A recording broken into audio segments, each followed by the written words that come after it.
Joining us now is the man who conducted that poll, the president of Catholic Vote, Brian Burch. Brian, thanks for being here. I'm curious if you could break down for us, for those who voted against this, what's the reasoning? Well, we're not really sure. The vote is private. And so there was just a small number, as you noted, 25% of only 25% of the bishops opposed it. Some of them may have thought that there needed to be more dialogue. Some of them might have thought it had the air of being excessively political.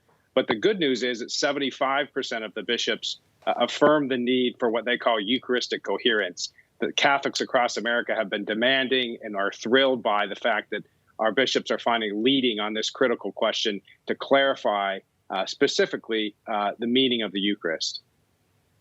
Brian, I want to talk about, for Catholics and really for Christians on the whole, the difference between President Trump and President Biden. And I want to show the audience a picture of the MAGA nuns. They were a group of ladies who got to be real favorites of mine during the rallies of last year. And I think what these wonderful women are pointing to is a larger truth here, which is that President Trump, let's face it, was a rough man. He was irreverent, but he was a champion for Catholics. And we see the exact opposite in Joe Biden. He's somebody who appears to be very pious, yet he knifes Catholic teaching every time he gets the chance in public policy. Your reaction?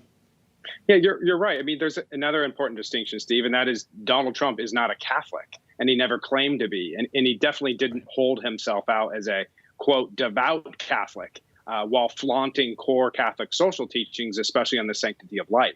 I mean, Joe Biden, he was raised a Catholic. He still goes to church. He campaigned as a good Catholic who admires the Pope and carries the rosary in his pocket. But unfortunately, with that comes some obligations.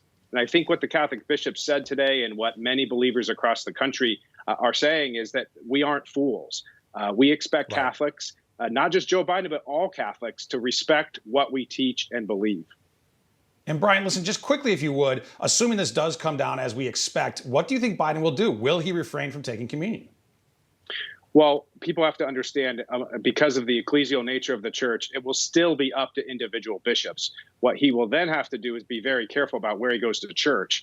However, I think if this document does what we think it will, many bishops will announce that they are asking pro-abortion politicians to no longer present themselves for communion. Understood. Brian Burch of Catholic Vote, thank you so much for joining us this evening. Thank you.